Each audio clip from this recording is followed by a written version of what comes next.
So 2 years ago, a provincial government in British Columbia has passed a legislation which will restrict the homeowners to list their property on short-term rental platforms like Airbnb and Vrbo. And the reason that they are giving us is that when you take a unit off the marketplace for rental, like long-term rental lease, and put them onto a short-term rental platform like Vrbo or Airbnb, it is one less property available for rent, which is contributing towards a rental crisis in the marketplace, and which is a fair argument. I totally agree with that. And in the last 2 years, we have seen the acceleration of a lot of homeowners where they're trying to buy the property for the sole purpose of running a Airbnb type of business. And a lot of influencers on the YouTube, you will find them giving you the business case where you can just lease a property and then run it as a short-term rental business. And this has contributed towards a crisis in the rental market for sure.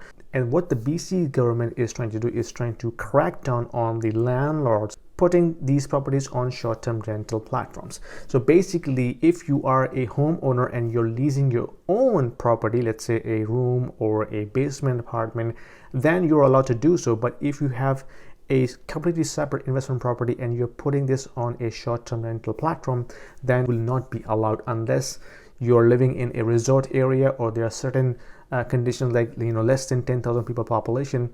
That's allowed, but if you are not qualifying for that, then you're not allowed to lease these properties on a short-term rental. So how are they going to do that? Basically, they're coming up with a system. If you get caught by leasing your property on these platforms, you will be fined up to $3,000 per violation. And today, Chrystia Freeland is exploring this as an option to apply countrywide.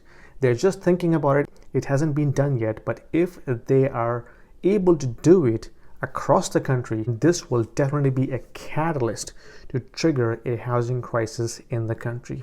Why? Because I know a lot of investors who purchased the properties in the last 2 years purely because of running an Airbnb type of business. And most of the people who have purchased properties in the last 2 years are negative cash flow property, which means their rental income is not enough to cover up their expenses, mortgage cost, expenses like taxes and rear and tear and all that stuff. Basically, you are running a negative cash flow business, so you can only sustain up to a certain time, and then you will have to liquidate that asset. So what's going to happen if this becomes applicable across the country, and majority of the investors who purchased the property in the last 2 years who are running a negative cash flow business, they will dump that property into the market. So the inventory will go up, the supply will go up, which will bring the price down very, very quickly, especially to the category of the homes which were purchased by these investors. Could be condos, could be single family homes, who knows? We have to look into this. But if we look into this website, which is Inside Airbnb, which actually pulls the data from Airbnb website, according to that, Toronto has 18,000 active listings today.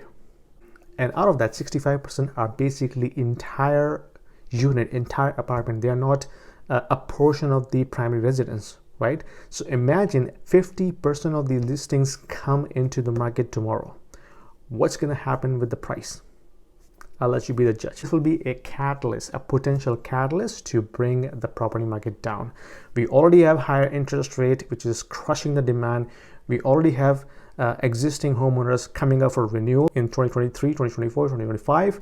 And then this ban, if it becomes countrywide, then this will flood the market with a lot of inventories, which will basically bring the market price down. So good for those who are waiting for that time. Bad news for those who purchased property in the last 2 years, because that will not be enough for them to sustain their mortgage payments. Anyway, this is just my thoughts. Let me know what you think. Put your comments down below, and I'll see you in my next video. Thank you. And don't forget to subscribe.